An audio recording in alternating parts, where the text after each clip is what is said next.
What is going on, guys? Andrew Acevedo here, back with another late edition of Rhino Hour, an impromptu edition of Rhino Hour, because I'm going to take this show somewhere different in the future, but I wanted to rant because it's time. I haven't really said anything. I haven't uploaded a post-game Brett Beatty's debut, and I really haven't done many of these. I haven't done Rhino Hour in months. It's been a month since I've done it. I think I did it. Oh, God, no, when the hell was the last time I did Rhino Hour? I don't even know. It's been at least 2-3 months since I've done this. And I needed something to vent because why are you okay? Tighten it. I don't know why you want it tighter. Metsfan likes it tighter, ladies and gentlemen. I have been awfully quiet. Obviously, during Mets Weeklies, I haven't been as active as I usually am, and obviously, Mets fans been doing videos on the Mets Weekly channel by himself because I've been, I've got some stuff to do. Yeah, I've left them. Oh, yeah, I've left Mets Weekly. I'm no longer doing content, of course, yada, yada, yada. Start the drama. I'm here to only make drama and then get the clicks and get the bait off the drama. But Mets have played a lot of games. The Mets have not played a lot of good baseball the last week and a half. They've lost 2 out of 3 to the Nationals. They pulled 2 out of 3 out of the Marlins. And now they've lost the opener to the Chicago Cubs 5-2, I believe. And they're staying consistent of you don't know what team you're going to get. You can get a team that actually can beat bad teams.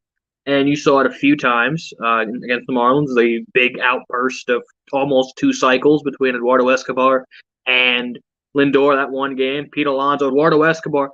Your best 2 consistent hitters right now are Eduardo Escobar and James McCann.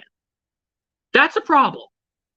When those are your 2 consistent guys right now, going into September, and if you want to throw in Tomas Nido, that's a problem. Pete Alonso, he homered in Miami, but he doesn't seem to be right. He's like hitting a bunch of ground balls, which you don't want to see from Pete, or he's popping it straight up to the right fielder. He barreled up the 1 in Miami, but that's really about it. Obviously, we're going to get into the DH discussion, and other trade deadline acquisitions that have provided literal nothing. Mark Canha has been Mark Canha, and Brandon Nimmo has been Brandon Nimmo. But that's it. When you're only getting consistently, lately in September, 2 guys who you don't expect to be number 1 offensive productivity from them, and those are the only guys in September who've consistently done it, and McCann and Escobar, that's a problem. And Pete's going quiet. Lindor has his games where he's, again, like we said, a game in Miami, where he almost hit for the cycle. But also you've got games like in that series where he's hitting 2 big double plays in big situations. Jeff McNeil's just hitting BS singles everywhere. He isn't giving you much power production, obviously. We knew that, He's become back to that 21st half McNeil where he's just hitting slap doubles and singles, which is fine. But you're not getting any more power. Vogelbach has calmed down. Obviously, we're going to get to like I said, the other half of that DH.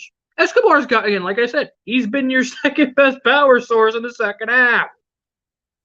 Again, problem. I don't know what the hell to do. And you don't know what this team is because you have some nights where this team looks great. The offense scores run. They beat bad teams as they should. But then you have nights like tonight. Bases loaded, nobody out, they don't score. Second and third, 1 out, don't score. First and second, nobody out, don't score. But then you have nights where they score 7 runs, and you're like, oh, yeah, and you're getting a singles, and the hit to keep the line mentality works. And then you have nights like tonight where you just need that big hit, and you're getting pop-ups or double plays majority of the time. And yeah, we'll get into the title's sake that they screwed up this trade deadline. And we said when it happened live on the Mets Weekly channel, when they acquired Darren Ruff, I didn't love it. I get the idea of why they added him, because they wanted to, again, try to raise in Braves when you can't do that. You are not those organizations. You don't have their devil magic. You can't turn average to below average players into productive players. You don't have that. You don't have that cheating lab where the Rays can turn the guy who they get for what the hell's the guy? Isaiah Paredes from the Tigers. You trade some Austin Meadows for Isaac Paredes, and he turns into like almost close to a 30 homer guy for the Rays. Yeah, you can't do that. Robbie Grossman, great guy. You wanted a lefty killer. That was the guy to go get because he's using positional flexibility. Oh yeah, he goes to the Braves, and now he can hit left-handed. Now he's killing right-handed pitching. Oh, yeah, but you couldn't do that. But you go out and get Dan Vogelbach. I like Dan. Again, he's Chungus. He's a good player. He's good at what he does. But what he is really a power bat off the bench. You need a late inning homer against the right-handed pitcher, put him in. He's not an everyday player. He's not an everyday DH. If you need a spark off the bench, that's what he's good at. Tyler Naquin is a fourth outfielder, and he's a productive. He's a better fourth outfielder than what the Mets have had in the past. Cameron Mabins, Ender Inciartes, those level of fourth outfielders. Is he a competent player, and has he had some big moments? Yes. Been productive. Is he a great player? No. But again, if he's a secondary piece, you add that kind of depth, it's good. Michael Giffens, oh my God, I want to throw him off a boat, but he's been better lately. Against bad teams, but literally give me some kind of promise. Okay. I'll get off your ass. You've been pitching better. Okay. Then we get to the thumbnail's sake. Darren Ruff. Billy Epler told us he didn't want to give up assets for a reliever to get a top flight David Robertson. Obviously, Daniel Bard was off the list. Chris Martin. And he told us there was a surplus of relievers. Came out with one reliever. But he was good enough and happy enough to give up 4 assets. Yes, J.D. Davis, Thomas Sapucki. To us, these guys were never going to succeed here. But you knew they were going to the cheating lab. You know the Giants have a great cheating lab, and they can develop players. Hey, J.D. Davis, it's actually unproductive. We all knew it was going to happen once he left the Mets. I made the jokes that he's blue balls, but hey, he's been his first half of just consistently, hitting hard, hitting into hard luck.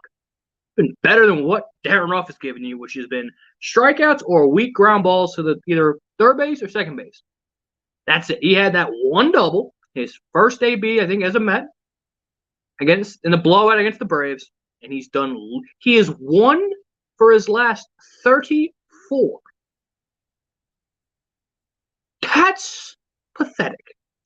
And the fact that, and again, giving up 4 assets for him, first of all, and then not going out and add a traditional actual DH.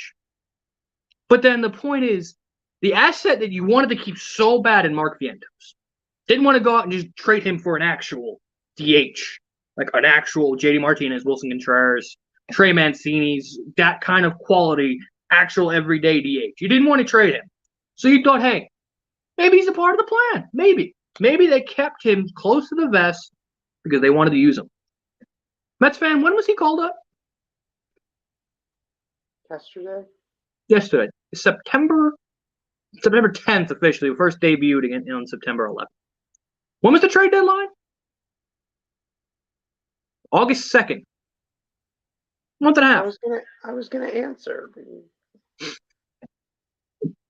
August 1st, I think. 2nd, 1st. They changed this year. I don't know why it's July 31st. Just keep it July 30th. Stop pissing off. Stop screwing up everything, man. Just leave it on July 31st. I gave it a lockout. Keep it on July 31st. But this kid who kills lefties in the minor leagues, both we know is a flawed player.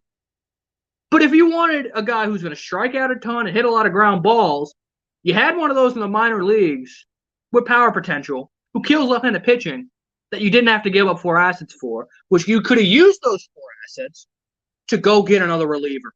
Hell, go get another quality bench player. If you wanted to deepen up your bench a little bit, go get a Trevor Williams type depth swing starter. What? And if you wanted a more veteran type of guy who has experience, Daniel Palka kills left-handed pitching. He's a lefty-lefty. Yeah, but I don't think they wanted lefty. I guess, but I don't think they wanted the lefty-lefty. Again, that was a choice, but it seems like, Buck going with a lot more veterans, and he stuck with the vet tonight. We all saw how long they held on to Robinson Cano. We all know he had to go by opening day. So, again, veteran aspect.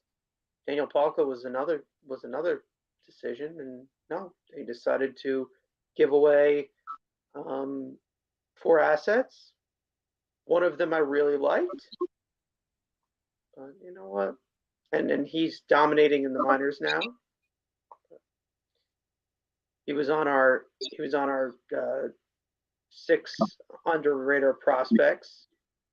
One of our first videos we did as a part of ASM. Yep. Really liked him. He's been great all year. And no, got rid of him. Thomas a Puffy.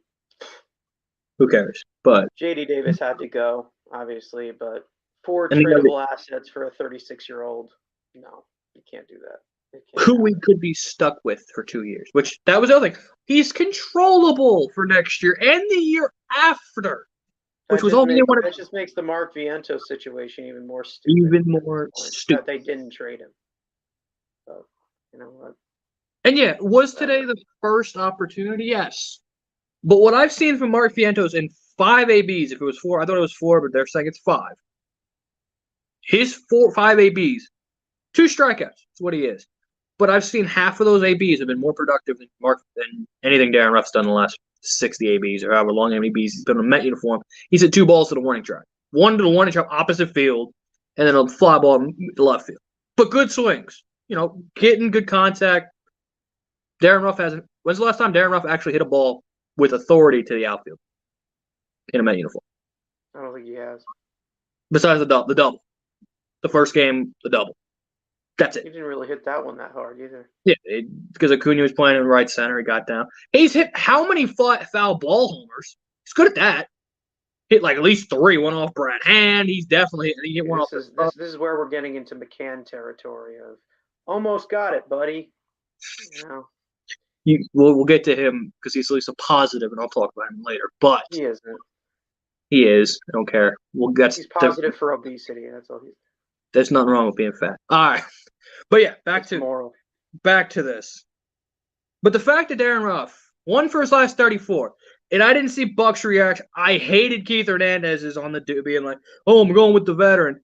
That's loser mentality. Who's going to give me the better AB? Who's giving you the better AB right now? Darren Ruff or Mark Vientos? I can't tell you, to be honest. I haven't seen much of. Who do you have more faith in to get a hit? Guillorme. That's not an option. Well, it was an option off the bench. He was injured. They didn't want to play against the lefty. He's not injured. He's healthy. But then why wasn't he not used? Which we'll get to. Oh my God. Because of the lefty. But yeah, we'll get to Buck and his coach. Actually, you know what? Dom Smith. Shut up. We're not. I'm gonna put Dom Smith there. And listen, I tweeted this out. I'm going to tell you right now. I tweeted this out like, what was it, yesterday, game before? Are we even sure that Darren Ruff is a better option than Dom Smith at this point? And that's sad. And that's a joke if you have to think about that. If you actually sit down and think about, would I rather have a guy sitting in AAA or a guy you traded 4 assets for? Lost all his power. Hasn't hit a homer in a year and a half, right? Nothing. That's sad. If you have to think about that. Or Daniel Palka. Or Mark Vientos before he was called. That's a problem. Or a guy you gave up 4 assets for. Where you talk about Naquin and Vogelbach.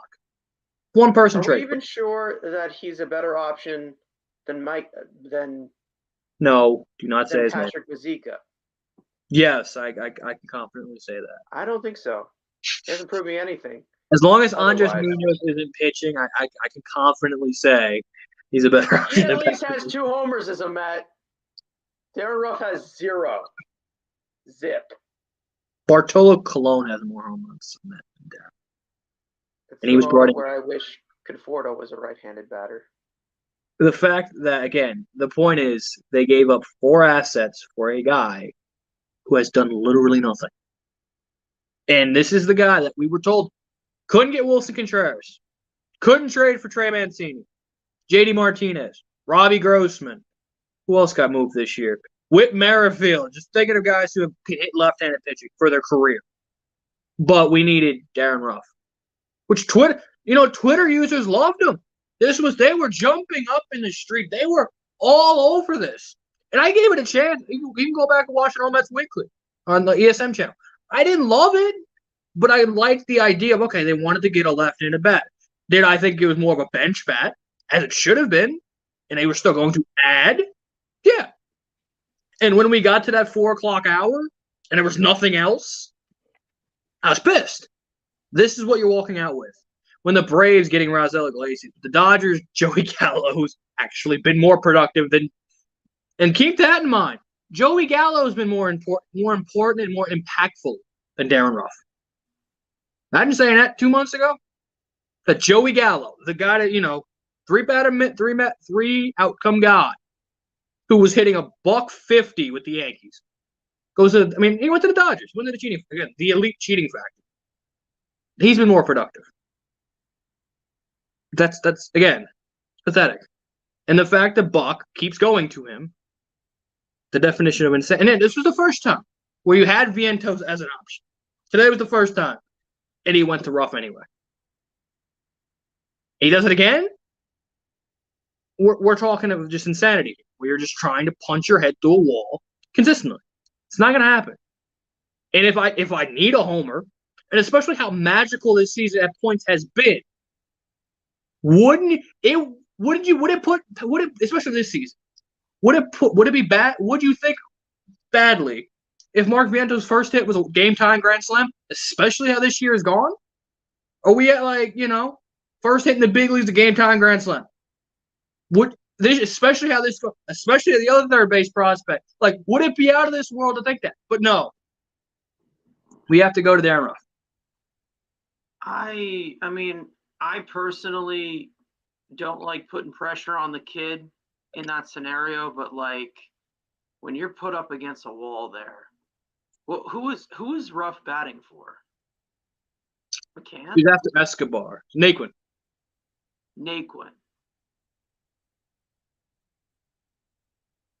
You probably do put Vientos in there. You can't really. There's not really much you can really do. Vientos could have at least never mind. There was 2 outs. There's 2 outs, yeah. Never mind. But yeah. And now Buck doesn't want to use his bench now. And I get Yorme first day off the IL, you probably weren't going to use him today. But then you can move Jeff to right, Yorme to second, or put Terrence Gore in the outfield to play defense. If he were to tie it, the game's tied, you put Terrence Gore in for defense, or you move Canada left, and you try to hide Vientos in left. You have options. Yeah, I'm just really starting to believe that they're just waiting for everybody to be healthy. But this waiting game makes no sense when you have 20 games left. And you've got nobody else offensively you're waiting for. You got Guillorme back, you got Trevor back. But there's no there's no more get offensive McGill back eventually, but you need to plug in those pieces until then, and they're not doing that. Would you have put Terrence Gore up there over Darren Ruff? That's a make-a-wish kid. No thanks. As much as I hate Darren Ruff, I'd say, especially how seeing Terrence Gore. I would have put Nito there too. I would have put up.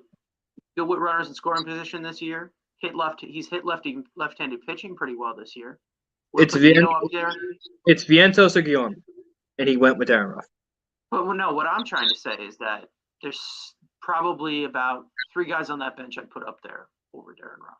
That's how fucking terrible. And you have a black hole at one roster spot. You could have another, but we have Terrence Gore on this team right now. I think that's going to be Marte when he comes back. Give me Khalil Lee. If I want a speed guy, give me Khalil Lee. At least potentially he can get a hold of one. What does Terrence Gore do except run the bases? Khalil Lee's you're telling me Khalil Lee ain't fast? He can get there. Is he the established stolen base king like Terrence Gore is? No. But if I need to hit with Khalil Lee, he can get a hold of one, potentially. He's done it in the big leagues. And here's another thing that pissed me off about that inning. Bases loaded, nobody out, right? That guy wasn't throwing any strikes. We all know how I am with walks, right? That dude was not throwing any strikes. He did to Canna. Escobar was just, again, No. Before Canna came up with the bases loaded, I didn't watch. I legit that was dude could not throw a single strike. Couldn't get the ball over the plate at all, and they bailed him out. I turned off the game and I came back in when Canna had the bases loaded. Nobody out. Bailing out a guy who's walking batters just kills your offense. Just like how walking batters in the inverse for pitchers kills you. That's how inverses work. That was. But yeah, so that's pretty much how tonight went. Again, we are opening. Now we've lost three consecutive series openers, where we were one of the best teams against series openers. We've lost 3 consecutive to 3 bottom feeders. Can they bounce back like they've done 2 out of the 3? We'll see. But not a good look. Chris Bassett didn't have his best stuff. Left some sit over the middle of the plate and got walloped. James McCann got an RBI single. That's again all we need. McCann with an RBI single. Threw that left hole. Beautiful. Keeps hitting. Now hitting 330 in September. Player of the month. Picking gonna go crazy in the month. But Alvarez did play. Speaking of catchers, Alvarez returned last night 0 for 4, but he's back in Syracuse. So gonna think they have about a week left in the minor league season, at least in Double-A. They got 1 more week. So not on the 40-man, so.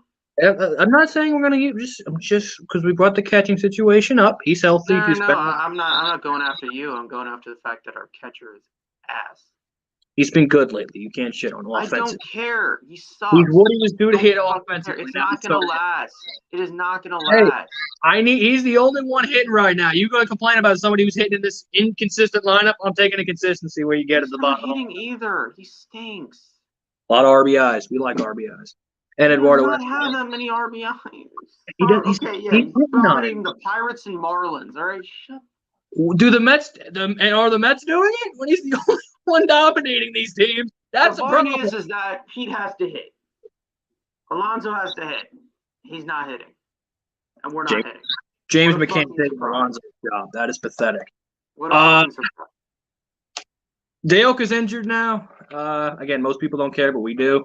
Yeah, this could also be in roster bullshit, which again we've seen all the time. Instead of sending him down, put him on the IL. Don't have to send him down. Whatever. Getting Trevor May up here for some reason. Anything else? News has happened. Braves are currently losing. I'm sure that while we've been talking, they just scored 6. It was 2-0 Giants, but should probably put that game on. 3-0 Giants. 3-0 Giants. There we go. I will put that game on in a little bit.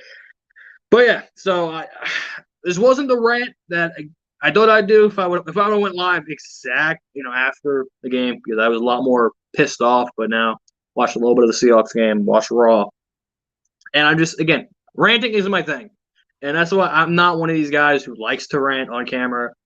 I try to keep it, as not as crazy as some, but I just try to keep me. But I'm just I haven't really done this and talked about, besides even on Mets Weekly, I haven't been talking much because, this guy and Frank love to talk. But, yeah, so I think we'll end it here, 25-minute mark. Anything else you want to say before we head out here? Jake tomorrow. I don't care about anyone else at this point.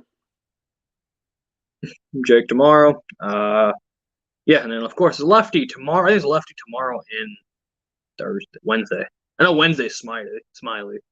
I know that. I don't know who's pitching for. No, tomorrow's who's pitching for the Cubs tomorrow.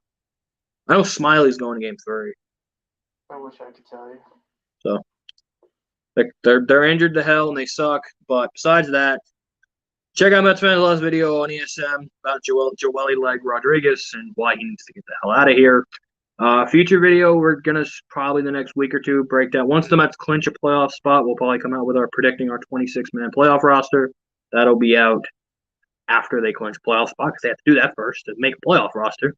And again, Mets Weekly on Thursday. Be live probably 7 or 6, depending if there's a game or not. If there's a game, 6 o'clock Eastern. If there's not a game, probably 7 o'clock Eastern. If not, follow Mets Weekly on Twitter at Mets Weekly Show. At Mets Weekly ESM. ESM now. So yeah, be sure to check out Empire Sports Media for all of your New York sports needs. I will steal a quote to end it from our good buddy Frank. You got 2 games. Don't suck. See you guys in the next one. Peace.